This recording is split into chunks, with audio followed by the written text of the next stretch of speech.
Hi friends, welcome to the YouTube channel Vasani sir chemistry.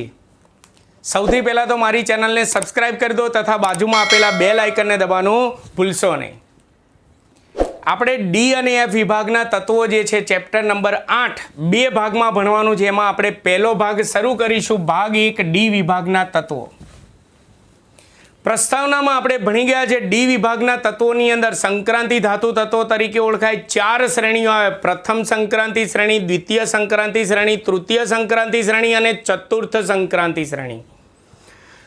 તો એમાંથી આપણે આજના વિડિયો લેક્ચરમાં પ્રથમ સંક્રાંતિ શ્રેણી પણ ભણીશું અને તેના કારણો ભણીશું। મિત્રો, આ ચેપ્ટરની અંદર કારણો લોટ્સ ઓફ આવશે।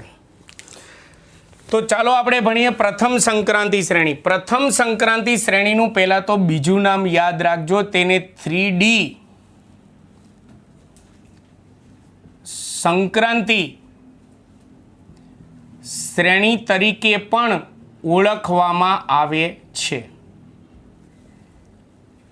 તો સૌથી પહેલાં MCQ માટે તેના તત્વો, તેના નામ, ઇલેક્ટ્રોન રચનાનો આખો કોઠો ભણીશું, જેમાંથી MCQ પૂછાય અને પછી એમાંથી થિયરી સ્વરૂપે કારણો પૂછાશે।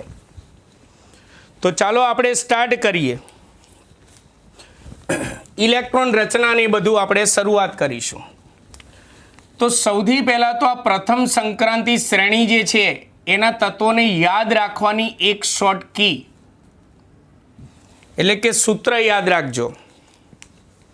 હું દરેક શ્રેણીને મોઢે કરવા માટે એક સૂત્ર આપીશ, જે તમે લખતા રહેજો, નહીં તો બધા તત્વો મોઢે નહીં થાય। આ શ્રેણીના તત્વો જે છે યાદ રાખવા માટે શોર્ટ સૂત્ર યાદ રાખજો। સાયન્સ ટીચર વિક્રમ ફેકો નિકુંજ। શું બોલ્યો હું? Science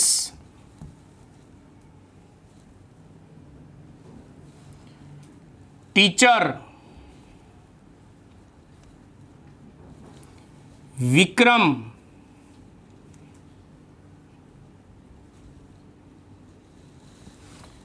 phaco Nikunj. Phaco Nikunj. દરેક સાહેબોની આમ તત્વોના નામ મોઢે કરવાની રીત અલગ અલગ હોય। મારી રીતમાં હું એ રીતે મોઢે કરાવું, સાયન્સ ટીચર વિક્રમ ફેકો નિકુંજ। તો આના પરથી સૌથી પહેલાં તો પ્રથમ સંક્રાંતિ શ્રેણીના તત્વો જે છે તેના નામ જોઈએ, નામ સંજ્ઞા સાથે। તો સાયન્સ ઉપરથી તમારે યાદ રાખવાની SC એટલે કે સ્કેન્ડિયમ।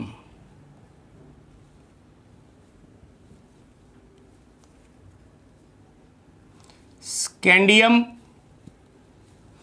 સંજ્ઞા થશે SC। પછી ટીચર ઉપરથી યાદ રાખવાનું TI। આમ ટીચરના સ્પેલિંગમાં TI ના આવે, TE થી ચાલુ થાય ટીચરનો સ્પેલિંગ, પણ આપણે દેશી ઇંગ્લિશ વાપરવાનું, ટીચર TI એટલે ટિટેનિયમ।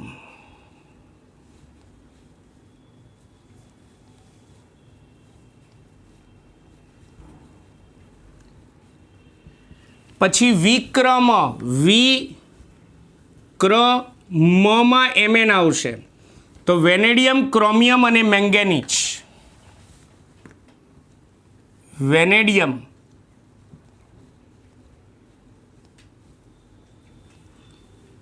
જેની સંજ્ઞા V છે, પછી આવશે ક્રોમિયમ, વેનેડિયમ, ક્રોમિયમ, ક્રોમિયમની સંજ્ઞા CR અને મેંગેનીઝ,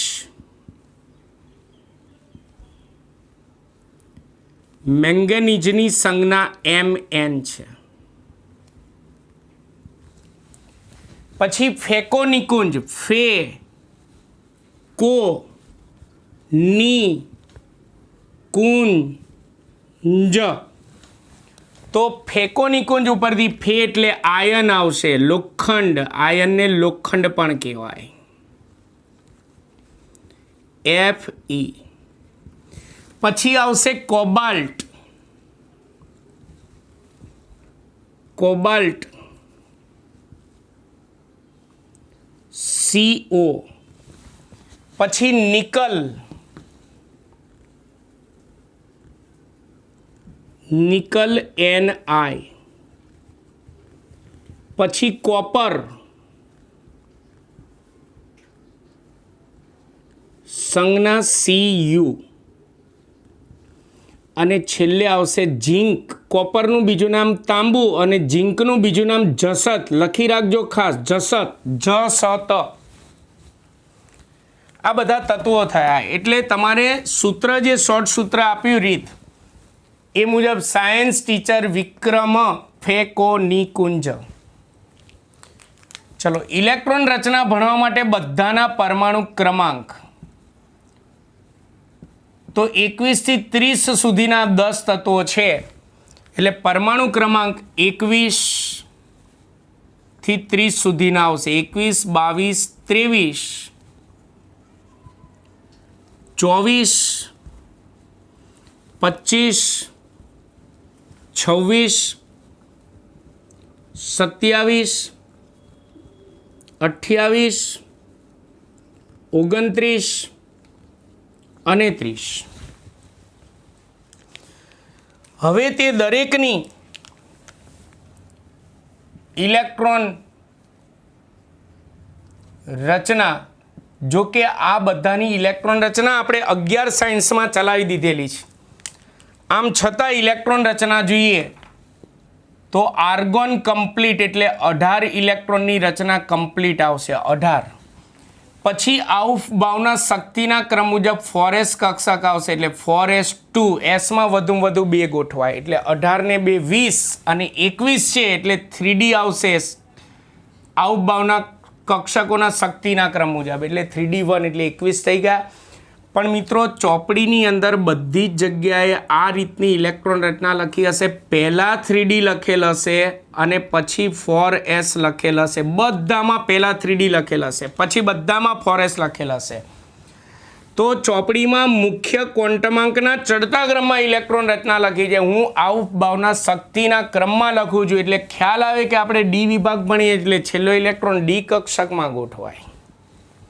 એટલે ચોપડી પણ સાચી છે અને આપણે પણ સાચા છે. એટલે મારી ઇલેક્ટ્રોન રચના કોઈ ખોટી ના પાડતા, એવી કોઈ કમેન્ટ ના કરતા કે સાહેબ ઇલેક્ટ્રોન રચના ખોટી લખી છે. ચલો, પછી ટિટેનિયમ પરમાણુ ક્રમાંક 22 આવે છે. તો આર્ગોન કમ્પ્લીટ એટલે 18, 4s2 એટલે 18 ને 2 20 અને પછી 3Dમાં 2 એટલે 20 ને 2 22 થઈ ગયા. ચલો, વેનેડિયમની અંદર આર્ગોન કમ્પ્લીટ 4s2 એટલે 18 ને 2 20 થઈ ગયા અને 3D3 એટલે 23 થઈ ગયા. ક્રોમિયમની અંદર આર્ગોન કમ્પ્લીટ, આમ આપણા નિયમ મુજબ ઇલેક્ટ્રોન રચનાના નિયમ મુજબ 4s2 થવું જોઈએ અને 3D4 થવું જોઈએ. પણ આપણે ભણી ગયા છે ક્રોમિયમ અને આવું એક કોપરમાં પણ આવશે અપવાદ. એમાં 4s કક્ષકનો એક ઇલેક્ટ્રોન 3D કક્ષકમાં ગોઠવાય છે. એટલે ક્રોમિયમ અને આવું કોપરમાં પણ થશે. એટલે ક્રોમિયમ અને કોપરની ઇલેક્ટ્રોન રચનામાં અપવાદરૂપ છે. તેની ઇલેક્ટ્રોન રચના જે છે એમાં અનિયમિતતા જોવા મળે છે. શા માટે? હમણાં કારણો થિયરીના ભણવાના જ છીએ. ચલો, પછી મેંગેનીઝમાં પાછું આવશે આર્ગોન કમ્પ્લીટ 18, 4s2 એટલે 18 ને 2 20 અને 3D5 એટલે 20 ને 5 25. પરમાણુ ક્રમાંક 26 છે. તો આર્ગોન કમ્પ્લીટ 4s2 અને 3D6 એટલે 18 ને 2 20 ને 6 26 થઈ ગયા. પછી કોબાલ્ટમાં આવશે પાછું આર્ગોન કમ્પ્લીટ 4s2 3D7 એટલે 27 થઈ ગયા. પછી નિકલમાં આવશે પાછું આર્ગોન કમ્પ્લીટ 4s2 એટલે 18 ને 2 20 અને 3D8 થશે. પાછું કોપર આવ્યું, અપવાદરૂપ આવશે. આમ નિયમ મુજબ શું થશે એ પહેલાં કહું તો આર્ગોન કમ્પ્લીટ, આમ નિયમ મુજબ 4s2 અને 3D9 થવું જોઈએ. પણ તેની ઇલેક્ટ્રોન રચનામાં પણ અનિયમિતતા જોવા મળે છે. 4s1 થશે અને 3D2 D10 થશે. એમાં પણ ફોરેસનો એક ઇલેક્ટ્રોન 3D માં ગોઠવાય છે. અને છેલ્લે ઝિંક, તો ઝિંકમાં આવશે આર્ગોન કમ્પ્લીટ 4s2 અને 3d10 થશે. આ ઇલેક્ટ્રોન રચના જે મેં ચલાવી એ MCQ માટે. હવે આપણે આ પ્રથમ સંક્રાંતિ શ્રેણીની થિયરીઓ શરૂ કરીએ. આ પ્રથમ શ્રેણી જે છે એની થિયરીમાં કારણો જ આવશે. કારણો આ ચેપ્ટરમાં ઢગલાબંધ આવશે. તો ચાલો આપણે આ શ્રેણી પરથી કેટલાક કારણો સોલ્વ કરાવી દઉં. જો ઘણા કારણો તો એવા પણ હશે કે જે બોર્ડની પરીક્ષામાં પૂછાઈ ગયેલા હશે પણ તમારી ચોપડીમાં આપેલા નહીં હોય, બનાવવા પડે. હું બધું જ A to Z ચલાવીશ. Gujarat board, JEE, NEET, GUJCET બધું જ આવી જશે. ભલે ચોપડીમાં હોય ના હોય, બધું આવી જશે. ચોપડી કરતાં વિશેષ હશે. ચલો, આની અંદર પહેલું કારણ તો એ ભણીએ કે આ ક્રોમિયમ અને કોપરની ઇલેક્ટ્રોન રચનામાં અનિયમિતતા જોવા મળે છે. કારણ આપો, શા માટે અનિયમિતતા જોવા મળે છે? એટલે આપણું પહેલું કારણ ક્રોમિયમ અને કોપરની ઇલેક્ટ્રોન રચનામાં અનિયમિતતા જોવા મળે છે. કારણ આપો, અથવા એમ પૂછાય ક્રોમિયમ અને કોપરની ઇલેક્ટ્રોન રચના અપવાદરૂપ છે. કારણ આપો.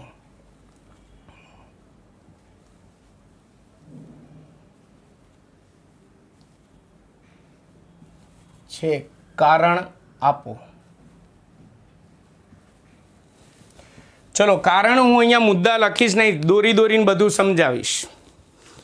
આપણે આઉફબાઉના શક્તિના ક્રમ મુજબ જઈએ ને, બે કારણો છે એના સમજો. પહેલાં આઉફબાઉના શક્તિના ક્રમ મુજબ જઈએ તો ફોરેસ કક્ષકની શક્તિ ઓછી હોય અને 3D કક્ષકની શક્તિ વધારે છે. આઉફબાઉના શક્તિના ક્રમ મુજબ. પણ આ બંને વચ્ચે ભલે ફોરેસ કક્ષકની શક્તિ ઓછી, 3D કક્ષકની શક્તિ વધારે, પણ બંને વચ્ચે આ શક્તિનો તફાવત અલ્પ છે. શક્તિનો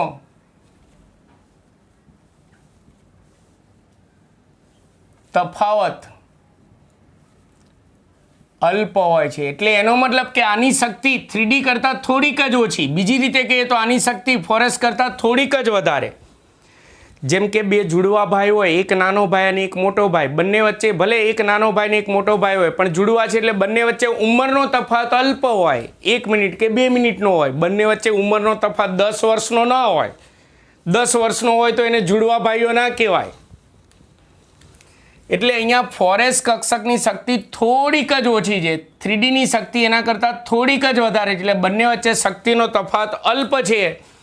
માટે ફોરેસ કક્ષકનો એક ઇલેક્ટ્રોન બંને નહીં, એક ઇલેક્ટ્રોન સરળતાથી 3D કક્ષકમાં જઈ શકે છે. તો આપણને પ્રશ્ન થાય, તો સાહેબ આ બેમાં જ કેમ ગયા, બાકીના બધામાં કેમ ના ગયો એક ઇલેક્ટ્રોન?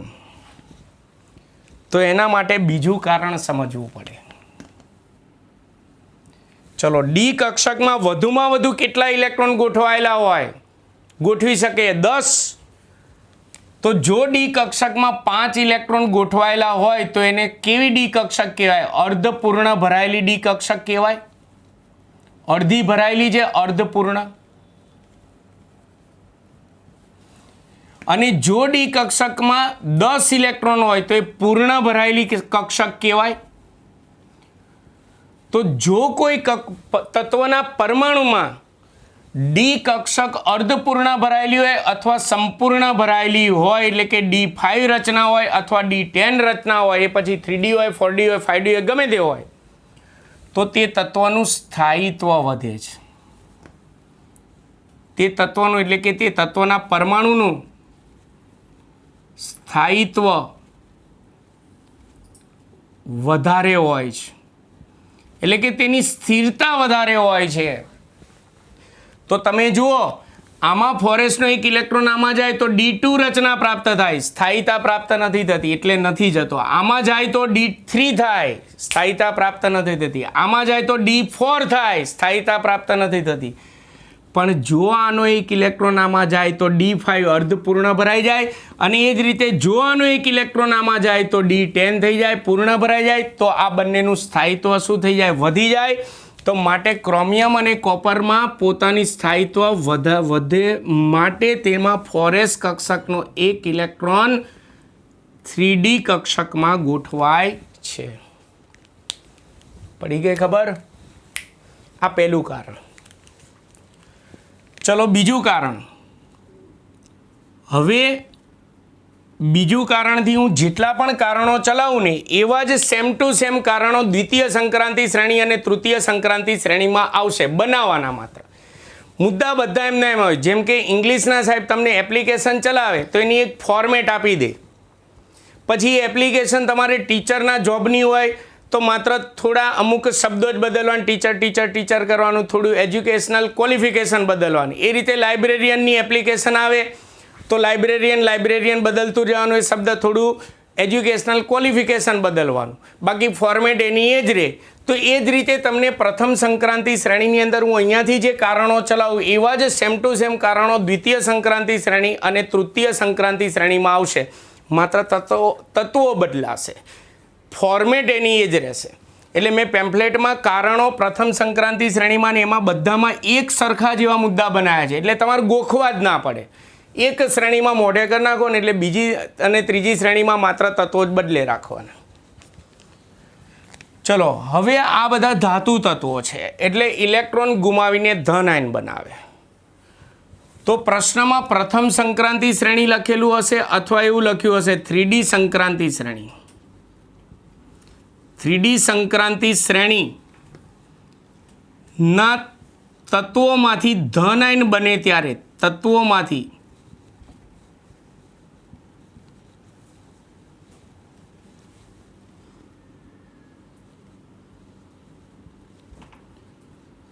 ધન આયન બને ત્યારે ઇલેક્ટ્રોન એ પ્રથમ, ધ્યાન રાખજો ધન આયનની ઇલેક્ટ્રોન રચના લખવાની આવે ત્યારે આ કારણની બહુ જરૂર પડશે. ધન આયન બને તો આપણે ઇલેક્ટ્રોનને દૂર કરવાનું. ચલો જનરલી બેન્ચીસમાં વિદ્યાર્થી બેઠા હોય, પહેલો અંદર ગયો, બીજો અંદર ગયો, ત્રીજો છેડે આવ્યો, તો બેન્ચીસમાંથી બહાર નીકળતી વખતે વિદ્યાર્થી પહેલાં કયો સભ્યતાથી જો બહાર નીકળે, કૂદકો મારી ના નીકળે, તો છેલ્લે જે બેઠો ને એ પહેલાં દૂર થશે, બહાર નીકળશે.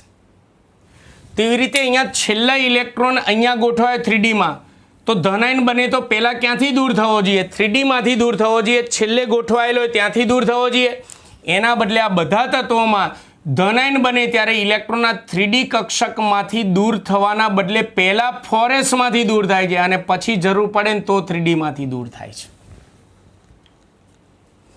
ખરેખર આમ છેલ્લો ઇલેક્ટ્રોન ગોઠવાય ત્યાંથી દૂર થવો જોઈએ, એના બદલે અહીંયા પહેલાં ફોરેસમાંથી દૂર થાય છે અને પછી 3Dમાંથી દૂર થાય છે. એટલે કારણ પૂછાય 3D સંક્રાંતિ શ્રેણીના તત્વોમાંથી ધન આયન બને ત્યારે ઇલેક્ટ્રોન એ પ્રથમ 3Dના બદલે ફોરેસ કક્ષકમાંથી દૂર થાય છે. કારણ આપો. 3Dના બદલે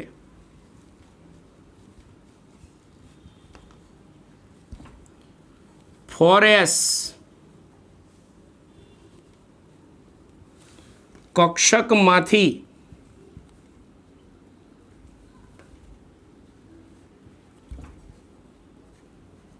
દૂર થાય છે.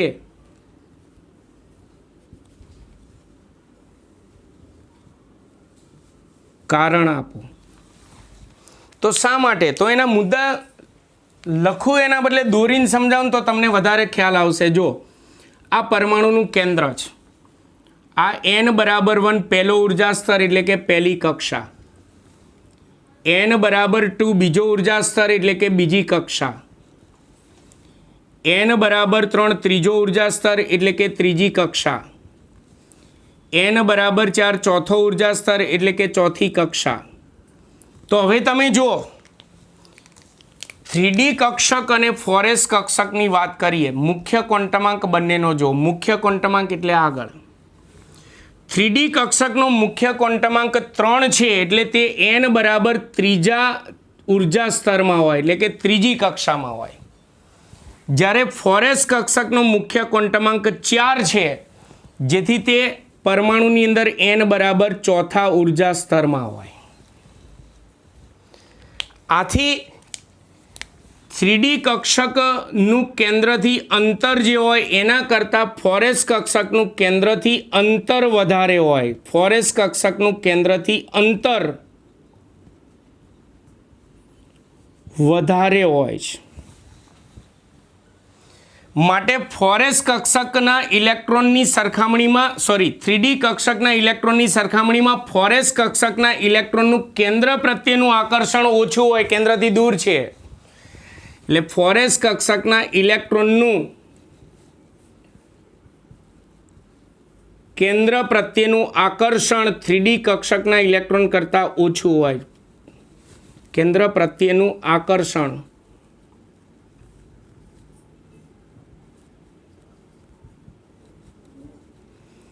ઓછું હોય છે.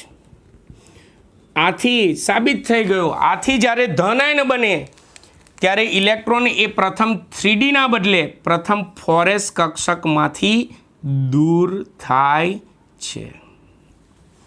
4sમાંથી દૂર થયા પછી જો હજી દૂર કરવાની જરૂર પડે તો પછી 3Dમાંથી દૂર થાય. ક્લિયર? ચોખ્ખું આકૃતિ ઉપરથી જ ખબર પડી જાય. 3D કરતાં 4s કક્ષક કેન્દ્રથી દૂર છે એટલે તેના ઇલેક્ટ્રોનનું કેન્દ્ર પ્રત્યેનું આકર્ષણ ઓછું હોય એટલે ધન આયન બનતી વખતે ઇલેક્ટ્રોન પ્રથમ ક્યાંથી દૂર થાય? 4sમાંથી, પછી 3Dમાંથી દૂર થાય. એટલે આ બધામાંથી ગમે ત્યારે ધન આયનની ઇલેક્ટ્રોન રચના લખવાની આવે ત્યારે પહેલાં 4sમાંથી દૂર કરજો, પછી 3Dમાંથી દૂર કરજો. આ ટાઈપનો MCQ બીજી અને ત્રીજી સંક્રાંતિ શ્રેણીમાં પણ આવશે જ. ચલો ત્રીજું કારણ. હવે કેવા કારણો આવશે જોજો બરાબર. પહેલાં હું કહું ને એ સૂચના સાંભળજો બધી શ્રેણી માટે. જો પહેલા અને છેલ્લા તત્વનું કારણ હશે ને તો આ રીતે હશે. જેમ કે જો અહીંયા સ્કેન્ડિયમ અને ઝિંકનું કારણ હશે ને તો આ રીતે હશે. સ્કેન્ડિયમને સંક્રાંતિ તત્વ ગણવામાં આવતું નથી, ઝિંકને સંક્રાંતિ તત્વ ગણવામાં આવતું નથી, કારણ આપો. એ રીતે દ્વિતીય અને તૃતીય સંક્રાંતિ શ્રેણીમાં પહેલું છેલ્લું તત્વ હશે ને તો સંક્રાંતિ તત્વ ગણવામાં આવતું નથી, કારણ આપો. આવો કારણ બનાવશે. અને વચ્ચેનું કોઈ તત્વ જે હશે, દાખલા તરીકે આપણે કોપરનું ભણવાનું છે, તે વચ્ચેનું તત્વ આવે તો એમાં કારણ આવું બનશે કે કોપરને સંક્રાંતિ તત્વ ગણવામાં આવે છે, કારણ આપો. એટલે આ રીતે દરેક શ્રેણીમાં યાદ રાખજો, પહેલું અને છેલ્લું તત્વ હોય તો કયું કારણ બનશે? તેને સંક્રાંતિ તત્વ ગણવામાં આવતું નથી એવું કારણ બનાવવાનું. અને વચ્ચેમાંથી કોઈ તત્વ આવે તો કયું કારણ બનાવવાનું? તેને સંક્રાંતિ તત્વ ગણવામાં આવે છે એવું કારણ બનાવવાનું. ક્લિયર? આપણી ચોપડીમાં માત્ર કોપર અને ઝિંકનું કારણ બનાવ્યું છે. આપણે બોર્ડમાં પૂછાયેલું છે સ્કેન્ડિયમનું પણ કારણ, એટલે આપણે 3 કારણ ભણવાના. એટલે મેં પેમ્ફલેટમાં 3 કારણો આપી દીધા. ચલો સ્કેન્ડિયમનું કારણ બનાવવું છે તો કયું કારણ બનશે? બોલો. પહેલું તત્વ છે તો કારણ પ્રશ્ન બનાવતા આવડવો જોઈએ, જવાબ તો પછી. સ્કેન્ડિયમ કૌંસમાં પરમાણુ ક્રમાંક 21 ને સંક્રાંતિ તત્વ ગણવામાં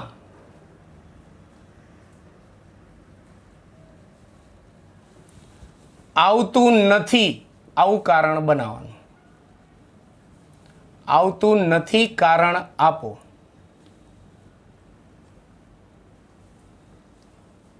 પછી કોપર વચ્ચેનું તત્વ છે એટલે કોપરમાં પ્રશ્ન કયો બનશે? કોપરને સંક્રાંતિ તત્વ ગણવામાં આવે છે, કારણ આપો.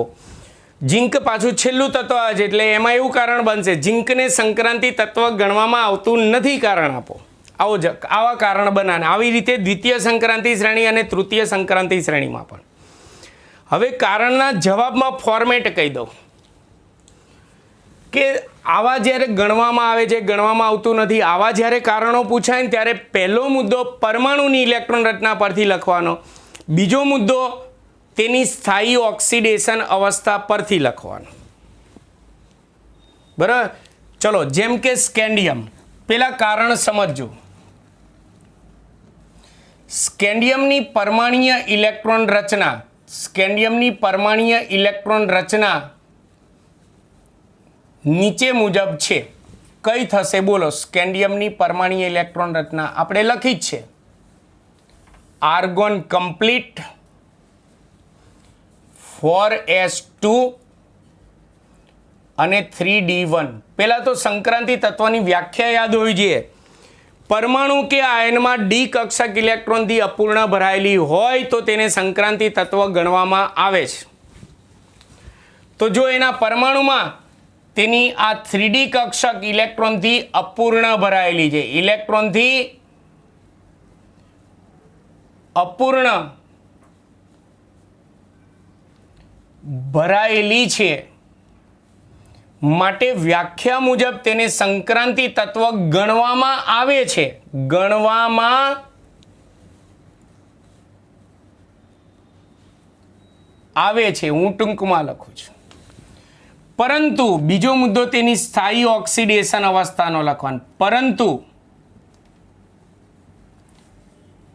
કરીને લખવાનું. પરંતુ સ્કેન્ડિયમની સ્થાયી ઓક્સિડેશન અવસ્થા +3 છે. યાદ રાખજો, આગળ જતા આવશે +3 છે. તો જેની ઇલેક્ટ્રોન રચના નીચે મુજબ છે, સ્કેન્ડિયમ +3. ચલો 3 ઇલેક્ટ્રોન દૂર કરવાના. આ કારણનો ઉપયોગ કરવાનો. પહેલા ઇલેક્ટ્રોન ક્યાંથી દૂર કરવાના? 4s માંથી. પછી ક્યાંથી દૂર કરવાના? 3d માંથી. તો 3 ઇલેક્ટ્રોન દૂર કરો તો પહેલા તો આર્ગોન કમ્પ્લીટ 3 દૂર કરવાનું. તો પહેલા 4s માંથી દૂર કરો એટલે 4s0, અને હજી એક દૂર કરવાનો. હવે 3d માંથી દૂર કરો તો 3d પણ 0 થઈ જશે. તો એમાં તેની સ્થાયી ઓક્સિડેશન અવસ્થામાં તેની 3d કક્ષક ઇલેક્ટ્રોનથી સંપૂર્ણ ખાલી છે. સંપૂર્ણ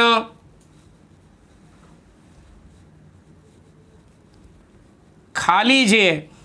પણ આપણી વ્યાખ્યા તો શું કહે છે? ઇલેક્ટ્રોન ડી કક્ષક ઇલેક્ટ્રોનથી અપૂર્ણ ભરાયેલી હોય તેને જ સંક્રાંતિ તત્વ ગણવામાં આવે છે. એટલે સંપૂર્ણ ખાલી છે, માટે વ્યાખ્યા મુજબ તેને સંક્રાંતિ તત્વ ગણવામાં આવતું નથી. હું તમને હિન્ટ આપું ને એ ખાસ ધ્યાન રાખજો. હું જો પહેલા મુદ્દા બોલી જાઉં, મુદ્દા આ રીતે 2 મુદ્દા જ લખવાના, આવા કારણ પૂછાય ને તો. પહેલા પરમાણુનો એ મુદ્દો અને પછી સ્થાયી ઓક્સિડેશન અવસ્થા. જો મુદ્દો બોલી જાઉં છું, સ્કેન્ડિયમની પરમાણ્વીય ઇલેક્ટ્રોન રચના નીચે મુજબ છે. Scandium argon complete 4s2 3d1. પછી આગળ લખવાનું, જેમાં તેની 3d કક્ષક ઇલેક્ટ્રોનથી અપૂર્ણ ભરાયેલી હોવાથી વ્યાખ્યા મુજબ તેને સંક્રાંતિ તત્વ ગણવામાં આવે છે. પછી બીજો મુદ્દો બનાવો. પરંતુ સ્કેન્ડિયમની સ્થાયી ઓક્સિડેશન અવસ્થા +3 છે, જેની ઇલેક્ટ્રોન રચના નીચે મુજબ છે. Scandium +3 argon complete 4s0 3d0. પછી લખવાનું આગળ, જેમાં તેની 3d કક્ષક ઇલેક્ટ્રોનથી સંપૂર્ણ ખાલી હોવાથી વ્યાખ્યા મુજબ તેને સંક્રાંતિ તત્વ ગણવામાં આવતું નથી. ક્લિયર? એટલે જો દરેક શ્રેણી માટે એક હિન્ટ આપું ને લખી રાખજો ખાસ. હું આ 2 કારણ ભૂસી નાખું છું. હિન્ટ આપું ને એક કોષ્ટકમાં પેમ્ફલેટમાં લખી રાખજો ખાસ. ચલો, પહેલી હિન્ટ મેં તમને કીધું કે પહેલું તત્વનું કારણ પૂછાય તો પ્રશ્નમાં શું હશે? સંક્રાંતિ તત્વ ગણવામાં આવતું નથી. તો એનો જવાબ પહેલો મુદ્દો પરમાણુ પરથી, બીજો મુદ્દો સ્થાયી ઓક્સિડેશન અવસ્થા પરથી. તો દરેક શ્રેણીમાં પહેલા તત્વમાં પરમાણુ પરથી ગણવામાં આવે છે એવો મુદ્દો બનવો જોઈએ, અને બીજા મુદ્દામાં સ્થાયી ઓક્સિડેશન અવસ્થા પરથી ગણવામાં આવતું નથી એવો મુદ્દો બનવો જોઈએ. એટલે આનો જવાબ પહેલા મુદ્દામાં છે, બીજા મુદ્દામાં પરંતુ નથી. છે પરંતુ નથી એ ટાઈપનો જવાબ બનવો જોઈએ. કૌંસમાં હું લખી રાખજો. પરમાણુ પરથી છે પરંતુ સ્થાયી ઓક્સિડેશન અવસ્થા પરથી નથી. એટલે છે પરંતુ નથી પ્રકારનો જવાબ બનવો જોઈએ. દરેક શ્રેણીમાં આ ટાઈપનો પહેલા તત્વ માટે આ ટાઈપનો જવાબ બનવો જોઈએ. કૌંસમાં લખી રાખજો ખાસ. કૌંસમાં છે પરંતુ નથી. છે તો પરમાણુ પરથી છે એવો જવાબ બનાવવાનો. નથી તો પરંતુ સ્થાયી ઓક્સિડેશન અવસ્થા પરથી નથી, આવો જવાબ બનાવવાનો. ક્લિયર? ચલો, કોપરનું કારણ બનાવે. બોલો, કોપર એ વચ્ચેનું તત્વ આવે છે. તો કારણ, પહેલા પ્રશ્ન બનાવો. કારણ વચ્ચેનું તત્વ કોઈ પણ આવે કોઈ પણ શ્રેણીમાં, તો કારણ શું બનશે? તેને સંક્રાંતિ તત્વ ગણવામાં આવે છે એવું કારણ બનાવવાનું. એટલે આપણે ચોથું કારણ ભણીએ. તો કોપર જેનો પરમાણુ ક્રમાંક Z બરાબર 29 છે ને સંક્રાંતિ તત્વ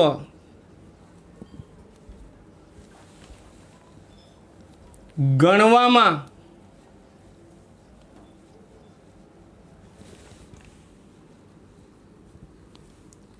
આવે છે કારણ આપો. તો વચ્ચેનું કોઈ પણ તત્વનું તમને આવું કારણ પૂછાય ને તો આ રીતે હશે, ગણવામાં આવે છે. તો તમારે જવાબ શું બનવો જોઈએ? જો એમાં પરમાણુ પરથી નથી પરંતુ સ્થાયી ઓક્સિડેશન અવસ્થા પરથી છે, એટલે નથી પરંતુ છે પ્રકારનો જવાબ બનવો જોઈએ. આમાં પહેલા તત્વમાં કયો જવાબ બનવો જોઈએ? છે પરંતુ નથી પ્રકારનો જવાબ બનવો જોઈએ. અને વચ્ચેનું કોઈ પણ તત્વનું પૂછાય તો નથી પરંતુ છે પ્રકારનો જવાબ બનવો જોઈએ.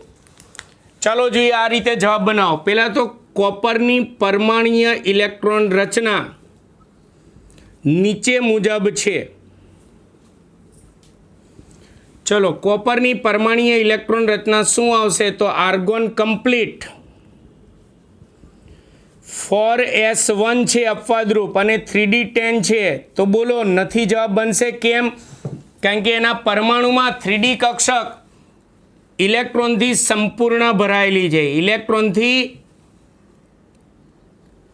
સંપૂર્ણ ભરાયેલી છે.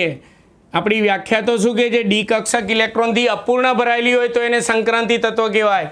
એટલે સંપૂર્ણ ભરાયેલી છે માટે વ્યાખ્યા મુજબ તેને સંક્રાંતિ તત્વ ગણવામાં આવતું નથી. ગણવામાં આવતું નથી. એટલે જો નથી પરંતુ છે જવાબ બનવો જોઈએ. તો પરમાણુ ઉપરથી નથી જવાબ બની ગયો. ચલો પરંતુ તેની સ્થાયી ઓક્સિડેશન અવસ્થાની વાત કરીએ તો પરંતુ તેની સ્થાયી ઓક્સિડેશન અવસ્થા કોપરની +2 છે, Cu+2. તો તેની ઇલેક્ટ્રોન રચના આપણે લખીએ તો Cu+2 બે ઇલેક્ટ્રોન દૂર કરવાના. હમણાં કારણ ભણ્યા હતા એ મુજબ પહેલા 4sમાંથી દૂર કરો પછી 3dમાંથી. બે ઇલેક્ટ્રોન દૂર કરો તો પહેલા 4sમાંથી એક દૂર થશે એટલે આર્ગોન કમ્પ્લીટ 4s0 થઈ જશે. અને 3dમાંથી એક દૂર કરો એટલે 3d9 થઈ જશે. તો જો એની સ્થાયી ઓક્સિડેશન અવસ્થામાં એની 3d કક્ષક ઇલેક્ટ્રોનથી અપૂર્ણ ભરાયેલી છે. ઇલેક્ટ્રોનથી અપૂર્ણ ભરાયેલી છે માટે વ્યાખ્યા મુજબ તેને સંક્રાંતિ તત્વ ગણવામાં આવે છે. ગણવામાં આવે છે. એટલે મુદ્દા સેમ ટુ સેમ આની અંદર મુદ્દા મોઢે કર્યા ને એવા મુદ્દા આમાં મોઢે કરવાના. પણ આમાં પહેલું તત્વ હોય તો જવાબ શું બનવો જોઈએ? છે પરંતુ નથી જવાબ બનવો જોઈએ. આમાં નથી પરંતુ છે જવાબ બનવો જોઈએ. એટલે વચ્ચેનું કોઈ પણ તત્વનું કારણ પૂછાય તો છે પરંતુ નથી એવો જવાબ બનવો જોઈએ. આવું કાઉન્સમાં લખી રાખજો. આવી હિન્ટ પરમાણુ પરથી છે, સ્થાયી ઓક્સિડેશન અવસ્થા પરથી નથી. પરમાણુ પરથી નથી, સ્થાયી ઓક્સિડેશન અવસ્થા પરથી છે. એટલે આમાં છે નથી, આમાં નથી છે પ્રકારનો જવાબ બનવો જોઈએ. ચલો ત્રીજું અને છેલ્લું કારણ ઝીંકનું. મુદ્દા બધામાં એક સરખા હશે. હું આમાં બોલ્યો એવા જ મુદ્દા આમાં બનાવવાના. ચલો ઝીંકનું છેલ્લું તત્વ આવે એટલે પહેલાં તો કારણ શું બનાવવાનું બોલો? પહેલું છેલ્લું તત્વ હોય તો મેં શું કીધું હતું? ગણવામાં આવતું નથી એવું કારણ બનશે. અને વચ્ચેનું તત્વ હોય તો ગણવામાં આવે છે એવું કારણ બનશે. તો ઝીંક એ છેલ્લું તત્વ છે તો કારણ શું બનશે? આપણું આ શ્રેણીનું છેલ્લું કારણ, પછી દ્વિતીય સંક્રાંતિ શ્રેણી ચાલુ થશે. ઝીંક પરમાણુ ક્રમાંક Z બરાબર 30 ને સંક્રાંતિ તત્વ ગણવામાં આવતું નથી. ગણવામાં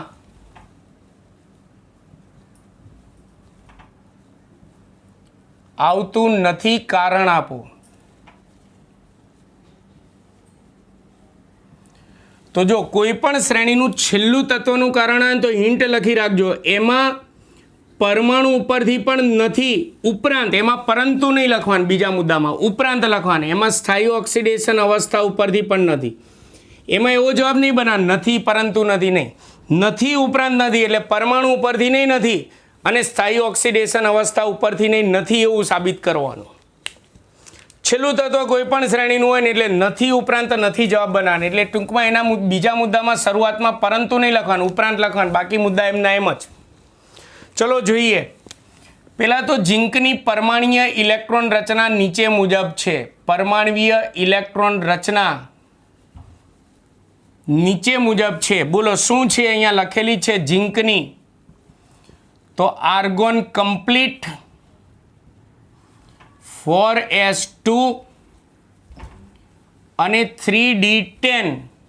તો બોલો એની d10 છે એટલે એની ડી કક્ષક ઇલેક્ટ્રોનથી પૂર્ણ ભરાયેલી છે. ડી કક્ષક ઇલેક્ટ્રોનથી સંપૂર્ણ ભરાયેલી છે. આપણી વ્યાખ્યા તો શું કે ડી કક્ષક ઇલેક્ટ્રોનથી અપૂર્ણ ભરાયેલી હોય એને સંક્રાંતિ તત્વ કે. આમાં ડી કક્ષક ઇલેક્ટ્રોનથી પૂર્ણ ભરાયેલી છે માટે વ્યાખ્યા મુજબ તેને સંક્રાંતિ તત્વ ગણવામાં આવતું નથી. ગણવામાં આવતું નથી. એટલે જો પરમાણુ ઉપરથી નથી સાબિત થઈ ગયું. હવે અહીંયા છેલ્લું તત્વ હોય તો પરંતુ નહીં લખવાનું, મુદ્દો એમને જ લખવાનું, પણ પરંતુના બદલે ઉપરાંત કરીને બનાવવાનું. ઉપરાંત નથી પરંતુ નથી સાબિત ન કરવાનું હોય, નથી ઉપરાંત નથી એવું સાબિત કરવાનું છે. ચલો, ઝીંકની સ્થાયી ઓક્સિડેશન અવસ્થા +2 છે. તો Zn+2ની ઇલેક્ટ્રોન રચના લખીએ તો આર્ગોન કમ્પ્લીટ. હમણાં આપણે કારણ ભણ્યા હતા કે આ બધા જ તત્વોમાંથી ધનાયન બને ત્યારે પહેલા ઇલેક્ટ્રોન ક્યાંથી દૂર કરવાનો? 4sમાંથી. પછી 3dમાંથી દૂર કરવાનું. તો ઝીંકનું +2 છે તો 2 ઇલેક્ટ્રોન 4sમાંથી દૂર કરો એટલે 4s 0 થઈ ગયા. તો 3d તો 10 જ રહેવાનું છે. તો તેની સ્થાયી ઓક્સિડેશન અવસ્થામાં પણ 3d કક્ષક ઇલેક્ટ્રોનથી પૂર્ણ ભરાયેલી છે. સંપૂર્ણ ભરાયેલી છે માટે વ્યાખ્યા મુજબ તેને સંક્રાંતિ તત્વ ગણવામાં આવતું નથી. ગણવામાં આવતું નથી. એટલે પરમાણુ ઉપરથી નથી, ઉપરાંત સ્થાયી ઓક્સિડેશન અવસ્થા ઉપરથી પણ નથી. એટલે નથી ઉપરાંત નથી થઈ ગયું સાબિત. એટલે જો હિન્ટ યાદ રાખજો ખાસ. પહેલી હિન્ટ પ્રશ્ન, કારણનો પ્રશ્ન બનાવવાનું હિન્ટ આપું કે બધી શ્રેણીઓમાં પહેલું કે છેલ્લું તત્વ હોય ને તો કારણ શું બનાવવાનું? ગણવામાં આવતું નથી. ગણવામાં આવતું નથી. અને વચ્ચેનું તત્વ કોઈ હોય તો શું કારણ બનાવવાનું? ગણવામાં આવે છે. આ પહેલી હિન્ટ. બીજી હિન્ટ, પહેલું તત્વ હોય, બીજી હિન્ટ એ કે આવા કારણોમાં 2 મુદ્દા લખવાના. એક પરમાણુનો પરંતુ સ્થાયી ઓક્સિડેશન અવસ્થા, પરમાણુ પરંતુ સ્થાયી ઓક્સિડેશન અવસ્થા. છેલ્લું તત્વ હોય તો પરમાણુ ઉપરાંત સ્થાયી ઓક્સિડેશન અવસ્થા. આ ટાઈપના મુદ્દા બનાવવાના. ત્રીજી હિન્ટ, પહેલું તત્વ હોય તો શું જવાબ બનવો જોઈએ? બધી શ્રેણીમાં છે પરંતુ નથી.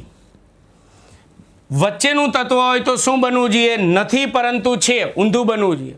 અને છેલ્લું તત્વ હોય તો શું બનવું જોઈએ? નથી ઉપરાંત નથી. આ ટાઈપના જવાબ બનવા જોઈએ દરેક શ્રેણીમાં. અમે પહેલી શ્રેણીમાં તમને ડીપમાં કીધું, પછી બીજી શ્રેણીમાં અને ત્રીજી શ્રેણીમાં ને એ બધામાં આવા જ કારણો આવશે. એટલે પછી હું ફટાફટ પછી હિન્ટ યાદ રહેવી જોઈએ. ના યાદ રહે તો આ કાઉન્સમાં ખાસ ઇલેક્ટ્રોન રચનામાં લખી રાખજો. અહીંયા છે પરંતુ નથી, અહીંયા નથી પરંતુ છે, અહીંયા નથી ઉપરાંત નથી. આ ટાઈપના જવાબ બનવા જોઈએ. ક્લિયર છે? આ સાથે આપણે ભાગ 1 ડી વિભાગના તત્વોમાં પહેલી શ્રેણી, પ્રથમ સંક્રાંતિ શ્રેણી, 3D સંક્રાંતિ શ્રેણીની ઇલેક્ટ્રોન રચના અને તેને સંલગ્ન બધા જ કારણો ચલાવી દીધા. ચોપડીમાં હોય ના હોય બધા જ કારણો આવી ગયા. તમને ગમે તેવું અઘરું પેપર પૂછાશે ને તો મારી ગેરંટી છે કે તમે મેં ચલાવેલામાંથી બધા પ્રશ્નો મોઢે કરશો તો તમારે 1 માર્ક્સ હું નહીં જવા દો, ગેરંટી મારી. તો હવે આપણે દ્વિતીય સંક્રાંતિ શ્રેણી અને તૃતીય સંક્રાંતિ શ્રેણી આ જ રીતે ઇલેક્ટ્રોન રચના અને એના કારણો આ રીતના બનાવવાના રહેશે. આપણે આપી એ ફોર્મ્યુલા મુજબ આપણે બનાવવાની, હિન્ટ મુજબ.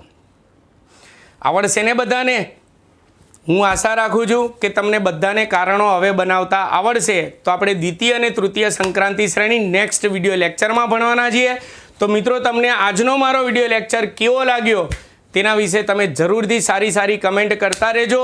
મારા વિડીયોને લાઇક અને સબસ્ક્રાઈબ કરવાનું ભૂલતા નહીં. નમસ્કાર.